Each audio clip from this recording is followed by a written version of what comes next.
প্রিয় ছাত্রছাত্রীরা, আশা করি তোমরা সবাই স্বাভাবিক এবং সুস্থ আছো। তো আজকে আমরা আবারও একটা ইউনিটের মধ্যে সাব ইউনিটের একেবারে শেষ পর্যায়ে চলে এসেছি। তো আমাদের আলোচনা চলছিল একাদশ শ্রেণীর এডুকেশন অর্থাৎ শিক্ষা বিজ্ঞানের first semester group A introduction to education, এই গ্রুপের ইউনিট 2 অর্থাৎ forms and agencies of education, এই ইউনিটের একটা sub unit guiding agencies of education.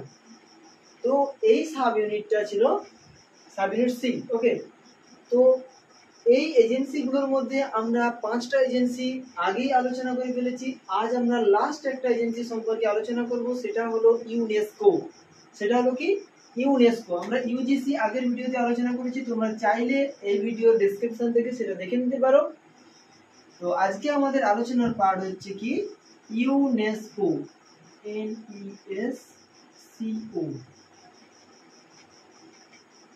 তাহলে আজকে আমরা আলোচনা করব ইউনেস্কো সম্পর্কে। তো প্রথমেই একটা কথা বলে রাখি, তোমরা যারা এই চ্যানেলে নতুন আছো তোমরা চ্যানেলটিকে সাবস্ক্রাইব করে নাও এবং পাশে থাকা বেল আইকন ক্লিক করে চ্যানেলের সঙ্গে থাকো। আর আমাদের পরীক্ষার ভালোভাবে প্রস্তুতির জন্য আমরা একটা হোয়াটসঅ্যাপ গ্রুপ খুলেছি, তোমরা চাইলে সেই গ্রুপে যুক্ত হতে পারো। ডেসক্রিপশন বক্সে গিয়ে লিংক থেকে সরাসরি যুক্ত হয়ে যাও সেই হোয়াটসঅ্যাপ গ্রুপে। আমরা প্রতিনিয়ত সেখানে এমসিকিউ আলোচনা করি, গুরুত্বপূর্ণ এমসিকিউ গুলো। তো চলো আমরা আজকের পার্ট শুরু করি। তাহলে দেখো, এই ইউনেস্কো, UNESCO, এই ইউনেস্কো কথাটার পুরো নাম কি? প্রথমেই আমরা এটা জেনে নিই পুরো নামটা। ইউনেস্কো কথার পুরো নাম হলো United, UNITED, United, N for Nations, NATIONS, Nations, Educational, E for কি Educational, EDUCATIONL, Educational, S for কি S ফর হলো Scientific, SCIENTIFIC, Scientific, and cultural, C for cultural, CULTURAL, cultural, O for organization,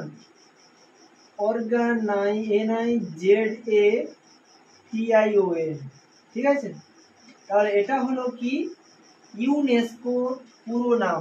এর বাংলা অর্থটা কি বলতো? এর বাংলা অর্থটা হলো জাতিসংঘের শিক্ষা, বিজ্ঞান এবং সংস্কৃতির একটা সংস্থা। তো এবার আমরা জানবো যে এই ইউনেস্কোটা এলো কিভাবে, অর্থাৎ এই ইউনেস্কোর ইতিহাস, যেটাকে আমরা বলতে পারি প্রেক্ষাপট।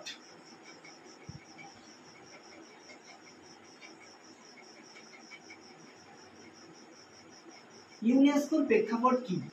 আন্তর্জাতিক স্তরে বিভিন্ন দেশের মধ্যে শিক্ষাগত, এই যে এডুকেশন আছে না, শিক্ষাগত, বিজ্ঞানগত, সংস্কৃতিগত এবং কারিগরি বিদ্যাগত মানে ভাবনা আদান প্রদানের জন্য বা এই সমস্ত যোগাযোগ, এই যে শিক্ষাগত যোগাযোগ, বিজ্ঞানগত যোগাযোগ, সংস্কৃতিগত যোগাযোগকে বাড়িয়ে তোলার জন্য, তার মানোন্নয়নের জন্য 1922 সালে 1922 সালে একটি কমিশন প্রতিষ্ঠিত হয়।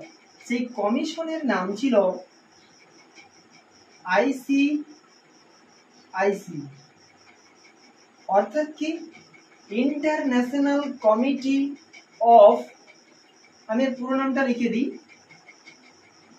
International, INTERNATIONAL, international committee, COMMITTE, committee on হবে, অফ নয়, অন হবে, international committee on intellectual, I for intellectual, intellect, LLECTUAL, intellectual, C for corporation, ঠিক আছে। তো এটা হলো কি এর পুরো নাম। তাহলে সারা বিশ্বব্যাপী বিভিন্ন দেশের মধ্যে শিক্ষাগত, সংস্কৃতিগত এবং কি বৈজ্ঞানিক ধ্যান ধারণার আদান প্রদানের জন্য, মানোন্নয়নের জন্য 1922 সালে ICIC নামক একটি কমিশন প্রতিষ্ঠিত হয়। এই কমিশনের সদস্য ছিলেন অনেক বিখ্যাত ব্যক্তিবর্গ, সেকালের আইনস্টাইন, মেরি কুরি, মিলিকান, বার্সম্যান, রেনল্ড প্রমুখ ব্যক্তিবর্গ এই কমিশনের সদস্য ছিলেন। ঠিক আছে, তো এই কমিশনটা পরবর্তীকালে 1924 সালে প্যারিসে একটি সম্মেলন হয়। কোথায়? প্যারিসে একটি সম্মেলন হয় এবং সেই সম্মেলনে এই আইসিআইসি কমিশনটি পরিবর্তিত হয়ে এর নাম রাখা হয় আইআইআইসি। এর পুরো নাম কি? আইআইআইসি অর্থাৎ কি না international, INTERNATION, international, I for institute, INSTITUT, institute for, I for intellectual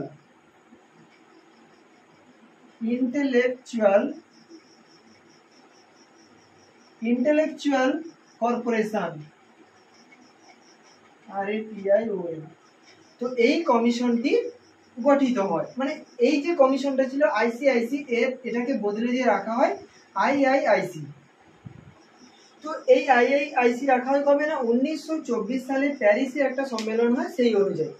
তো এর পরবর্তীকালে 1924 সালের পরে যখন ইউএন স্থাপিত হয়, ইউএন কথার পুরো নাম কি না United nation, NATION, United Nations অর্থাৎ কি জাতিসংঘ।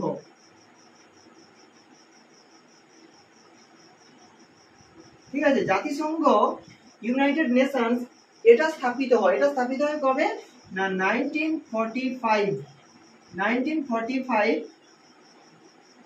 24 OCT অক্টোবর। তাহলে এই জাতিসংঘ স্থাপিত হয় 1945 সালের 24 অক্টোবর। ঠিক আছে, তো এই জাতিসংঘ স্থাপনের পরে লন্ডনে একটা সভা আয়োজন করা হয় জাতিসংঘ স্থাপনের পর। সেটা অনুষ্ঠিত হয় 1945 সালের 16ই নভেম্বর। তো সেই সম্মেলনে স্থির করা হয় এই ইউনেস্কো স্থাপন করা হবে, অর্থাৎ ইউনেস্কো স্থাপনের একটা সিদ্ধান্ত গৃহীত হয়। তবে এখানে মনে রাখা দরকার এই আইআইআইসি এই সংস্থাটি ইউনেস্কোতে পরিণত হয়, UNESCO। তাহলে কি না এই যে ইউনেস্কো তাহলে কার সংস্থা? জাতিসংঘের একটা সংস্থা, তাই না? তাহলে আমরা জানলাম কি যে ইউনেস্কো কিন্তু জাতিসংঘের একটা বিশেষ সংস্থা, যেটা কিনা 1945 সালের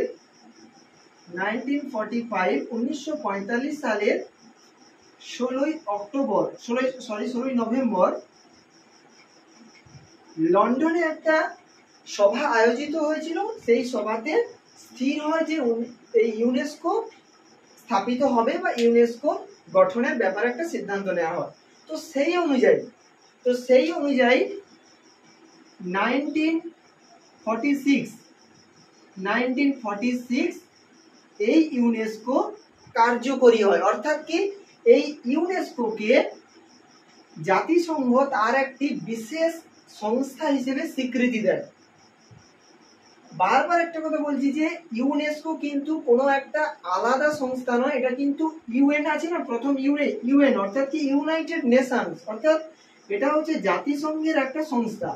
তো এই জাতিসংঘের এই সংস্থাটা স্থাপিত হয়েছিল 1945-এর 16ই নভেম্বর, তবে কার্যকরী হয় অর্থাৎ এই সংস্থাটাকে স্বীকৃতি দেয় জাতিসংঘ একটা বিশেষ সংস্থা হিসেবে স্বীকৃতি দেয় 1946 সালে। তবে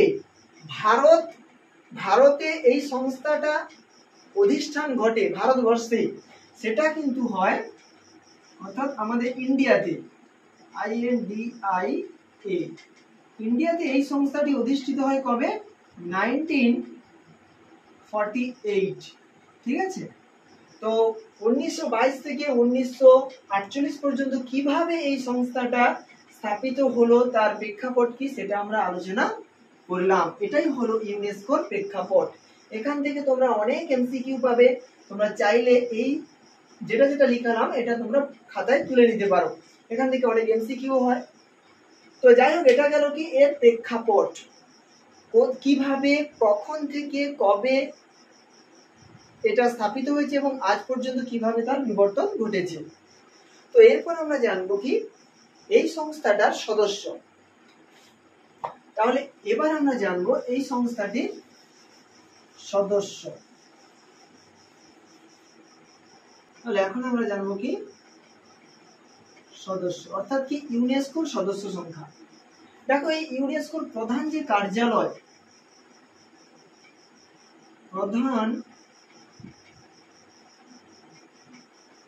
রয়েছে কোথায় জানো তো? প্যারিসে।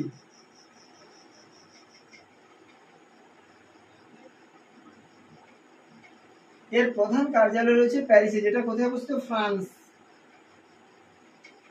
ফ্রান্সে অবস্থিত প্যারিসে। তবে সদস্য বলতে ইউনাইটেড, এটা তো একটা জাতিসংঘের প্রতিষ্ঠান, তো সেহেতু এর সদস্য হচ্ছে অনেক দেশ রয়েছে এর সদস্য হিসাবে। এর সদস্য হিসেবে প্রায় রয়েছে 195টি রাষ্ট্র বা দেশ, সদস্য দেশ। আবার এরা হচ্ছে একেবারে কি বলা যায়, স্বীকৃত দেশ যাকে বলা হয়। এছাড়াও এর সহযোগী সদস্য দেশ হিসাবে 12টি সহযোগী সদস্য দেশ রয়েছে। সহযোগী সদস্য দেশ। তাহলে এর সদস্য দেশ রয়েছে কটা না? মূলত রয়েছে 195টা, আর সহযোগী সদস্য দেশ রয়েছে 12টি। আর কি না, এর সদস্য হিসাবে এছাড়াও আরো অনেক অন্যান্য সরকারি এবং বেসরকারি সংস্থা কিন্তু এর সঙ্গে যুক্ত। এছাড়াও এর যে প্রধান কার্যালয় আমরা জানলাম কি প্যারিসে অবস্থিত।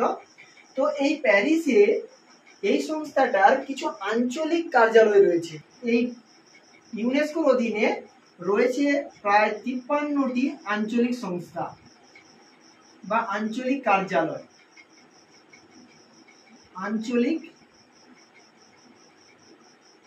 ঠিক আছে। এবং প্রায় 199টি জাতীয় কমিশন রয়েছে, জাতীয় কমিশন রয়েছে। তাহলে এটা গেল এর সদস্য। তাহলে এখান থেকে কোন কোন বিষয়গুলো ইম্পর্টেন্ট, কতগুলো সদস্য দেশ রয়েছে? সহযোগী সদস্য দেশ বলে 12টা, সদস্য দেশ বললে 195টা, আঞ্চলিক কার্যালয় রয়েছে প্রায় 53টা এবং জাতীয় কমিশন রয়েছে প্রায় 199টা। তো এবার আমরা জানবো এর গঠন, অর্থাৎ এটা কিভাবে গঠিত। এই ইউনেস্কোকে পরিচালনার দায়িত্ব, অর্থাৎ ম্যানেজমেন্ট যে হয়, ইউনেস্কো পরিচালিত হয়, তার জন্য এর 3টে সংস্থা রয়েছে। সেই 3টে সংস্থা হলো, এটা ম্যানেজমেন্ট অর্থাৎ পরিচালনার দিক থেকে, পরিচালনার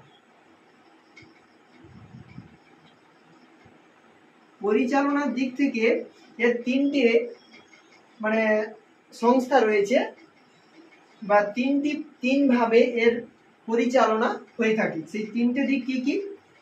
এক হলো কি সাধারণ সম্মেলন, যেটাকে আমরা জানি জেনারেল কনফারেন্স। দ্বিতীয় হলো কার্যনির্বাহী বোর্ড, যেটাকে আমরা জানি কি এক্সিকিউটিভ বোর্ড। আর 3 নম্বর হলো কি সচিবালয়, যেটাকে আমরা জানি কি সেক্রেটারিয়েট, তাহলে এটা গেল কি পরিচালনার দিক থেকে এই 3 ভাবে ইউনেস্কো পরিচালিত হয়। এছাড়াও আমরা যে জানলাম 53টি আঞ্চলিক কার্যালয় রয়েছে। এই আঞ্চলিক কার্যালয়গুলিকে 4 ধরনের ভাগ করা যায়, মানে এই আঞ্চলিক কার্যালয়গুলি 4 ধরনের। তো এই আঞ্চলিক কার্যালয়গুলি 4 ধরনের, সেটা কি কি? প্রথমে হলো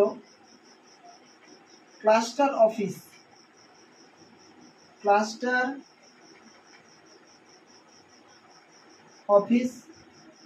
দ্বিতীয় হলো জাতীয় অফিস,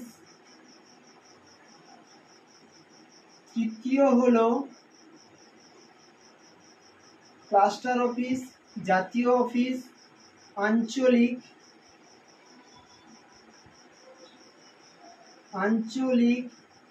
ব্যুরো, আর 4 নম্বর হলো যোগাযোগ অফিস।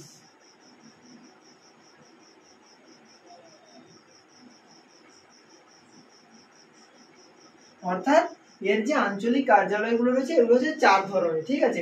তাহলে এগুলো গেল কি গঠন, অর্থাৎ কিভাবে গঠিত হয়ে আছে এবং কিভাবে কাজ পরিচালনা হয়। তো এবার আমরা জানবো কি ইউনেস্কোর অধীনে কতগুলো শিক্ষা প্রতিষ্ঠান রয়েছে, মানে শিক্ষামূলক শিক্ষা প্রতিষ্ঠান। তো এবার আমরা জানবো কতগুলো শিক্ষা বিষয়ক সংস্থা যেটা হচ্ছে ইউনেস্কোর অধীনে রয়েছে। সেখানে প্রথমেই আসছে কি ইউআইই, অর্থাৎ কি ইউনেস্কো ইনস্টিটিউট অফ এডুকেশন, তারপরে থাকছে কি ইউআইএস, অর্থাৎ কি না ইউনেস্কো ইনস্টিটিউট অফ স্ট্যাটিস্টিক, তারপরে থাকছে কি ইউআইআইইপি,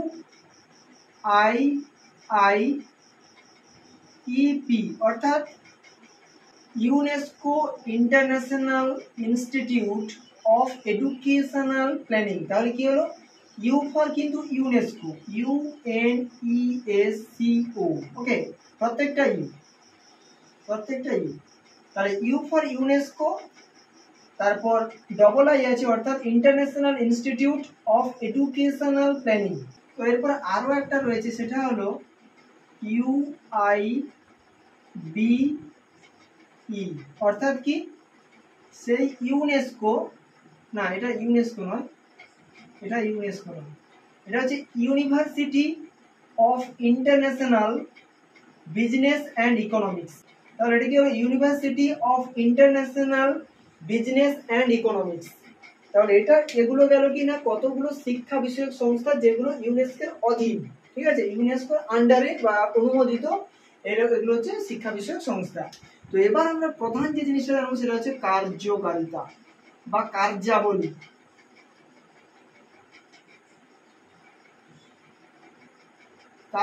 জানবো, ঠিক আছে। তো কার্যাবলী প্রথমে কি রয়েছে না এই যে ইউনেস্কো এর প্রধান উদ্দেশ্য কি, এর প্রধান উদ্দেশ্য হলো জাতীয় স্তরে সমগ্র দেশের মধ্যে শিক্ষা ব্যবস্থা, বিজ্ঞান ব্যবস্থা এবং সাংস্কৃতিক যে যোগাযোগ এবং সমগ্র দেশে শান্তি প্রতিষ্ঠা করা এবং এইগুলোর মানোন্নয়ন এবং প্রসার। সমগ্র দেশের মধ্যে যাতে শিক্ষার প্রসার ঘটে, সমগ্র দেশের মধ্যে যাতে শান্তি বজায় থাকে, শান্তির উন্নয়ন হয়, আবার কি না বিজ্ঞানের যে ভাবনা সেগুলো যেন সমগ্র বিশ্বব্যাপী আন্তর্জাতিক স্তরে বিভিন্ন দেশের মধ্যে তার ভাবের আদান প্রদান ঘটে এবং শিক্ষাগত দিকের যাতে সমগ্র বিশ্বব্যাপী উন্নয়ন হয় সেটা দেখার দায়িত্ব কিন্তু ইউনেস্কো, ঠিক আছে। আর কি করে এই ইউনেস্কো কি করে বিভিন্ন প্রতিষ্ঠানে বিভিন্ন শিক্ষা নীতি প্রণয়ন করে। ইউনেস্কোর কাজ হলো বিভিন্ন ধরনের উন্নত শিক্ষা নীতি প্রণয়ন করা এবং শিক্ষামূলক কার্যাবলী বা শিক্ষামূলক কর্মসূচি গ্রহণ করা, এগুলো হচ্ছে ইউনেস্কো করে থাকে। আর কি করে এই ইউনেস্কো সমগ্র বিশ্বব্যাপী শিক্ষা এবং শান্তি উভয় যাতে সঠিকভাবে বজায় থাকে তার জন্য বিভিন্ন কর্মসূচি গ্রহণ করে। এই ইউনেস্কো সমগ্র বিশ্বব্যাপী বিজ্ঞান এবং কারিগরি বিদ্যার যাতে উন্নয়ন এবং প্রসার ঘটে তার জন্য বিভিন্ন প্রকল্প বা বিভিন্ন কর্মসূচি গ্রহণ করে এবং সেই কর্মসূচিগুলোকে বাস্তবায়িত করে। এছাড়াও বিশ্বব্যাপী শিক্ষা এবং স্বাস্থ্যর যে একটা রিলেটেড একটা বিষয় সেটা হচ্ছে সমগ্র বিশ্ববাসীর কাছে তুলে ধরে এবং সমগ্র বিশ্ববাসীর কাছে এই শিক্ষা এবং স্বাস্থ্যকে যাতে সঠিকভাবে মেলে ধরা যায় এবং এই শিক্ষা এবং স্বাস্থ্যের যাতে সঠিকভাবে উন্নয়ন ঘটানো যায় তার জন্য বিভিন্ন কর্মসূচি গ্রহণ করে থাকে ইউনেস্কো। আর কি করে এই ইউনেস্কো? ইউনেস্কোর একটা গুরুত্বপূর্ণ কাজ হলো কি জানো? ইউনেস্কো সমগ্র বিশ্বে বিভিন্ন প্রাকৃতিক এবং সাংস্কৃতিক ঐতিহ্যবাহী স্থান বা প্রতিষ্ঠানগুলোকে সংরক্ষণ করে। যেমন আমরা দেখি তাজমহল, চীনের প্রাচীর, ঠিক আছে? তো এগুলো কি?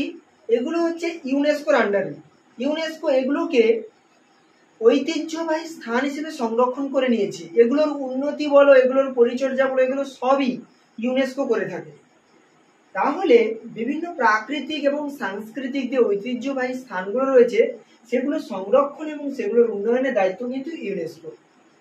এছাড়াও বিভিন্ন শিক্ষা সংক্রান্ত যত রকমের সমস্যা সৃষ্টি হয় সমগ্র বিশ্বব্যাপী অর্থাৎ আন্তর্জাতিক স্তরে, সেক্ষেত্রে সেই সকল সমস্যাগুলি সমাধানের জন্য যে সকল কর্মসূচি গ্রহণ করা হয় সেগুলো ইউনেস্কোর অধীনে গ্রহণ করা হয়। এছাড়াও আমাদের এই পৃথিবীতে যত রকমের সংবাদপত্র রয়েছে এই সমস্ত সংবাদপত্রগুলো কিভাবে নিজেদেরকে পরিচালনা করবে, অর্থাৎ সংবাদপত্রের স্বাধীনতা দেওয়ার যে দায়িত্ব বা সংবাদপত্র কতটা স্বাধীন বা প্রত্যেকটা সংবাদপত্রের মধ্যে কতটা স্বাধীনতা বজায় থাকবে সেটা মানে বলে দেয় বা সেটা হচ্ছে তার কর্মসূচি বলে দেওয়া হয় বা তার গাইডলাইন তৈরি করা হয় ইউনেস্কোর আন্ডারে, ঠিক আছে? এছাড়াও সমগ্র বিশ্বব্যাপী যে বিজ্ঞানের অগ্রগতি ঘটছে, বর্তমান যুগ হচ্ছে বিজ্ঞানের যুগ। বিশ্বব্যাপী বিজ্ঞানের দ্বার উন্মুক্ত করা অর্থাৎ বিভিন্ন দেশকে বিজ্ঞান বিষয়ক প্রশিক্ষণ প্রদান করা এবং বিজ্ঞান বিষয়ক শিক্ষা দান করা, এটা কিন্তু ইউনেস্কোর একটা গুরুত্বপূর্ণ কাজ। এছাড়াও বর্তমানে ইউনেস্কো যে গুরুত্বপূর্ণ কাজটা করে থাকে সেটা হলো সমগ্র বিশ্বব্যাপী শিক্ষা ব্যবস্থা, সংস্কৃতি এবং বিজ্ঞান ব্যবস্থা, শান্তি ইত্যাদির যাতে উন্নয়ন এবং প্রসার ঘটে তার জন্য প্রায় 22 রকম পুরস্কারের ব্যবস্থা করে। 22 রকম পুরস্কার দিয়ে থাকে ইউনেস্কো। তো এগুলো হচ্ছে ইউনেস্কো মূলত করে থাকে। এগুলো হচ্ছে ইউনেস্কোর গুরুত্বপূর্ণ কার্যাবলী। তো এই সমস্ত কার্যাবলী থেকেও এমসিকিউ কোশ্চেন আসতেই পারে। তো আমরা এগুলো নিয়ে আলোচনা করব, অর্থাৎ এই যে আমরা 6টা বিষয় আলোচনা করলাম কতগুলো ভিডিওতে, এই 6টা বিষয় থেকে যতগুলো ইম্পর্টেন্ট এমসিকিউ হয় সেগুলো আমি কোন একটা ভিডিওতে আলোচনা করব। সেখানে তোমরা নিশ্চয়ই দেখতে পাবে যে কিরকম এমসিকিউ গুলো আসে পরীক্ষার জন্য, ঠিক আছে? তো আজকের ভিডিও এই পর্যন্ত। আশা করি তোমরা ইউনেস্কোর ব্যাপারে একটা সুন্দর ধারণা তৈরি করতে পেরেছো। আজকের ভিডিও এইখানে পর্যন্ত।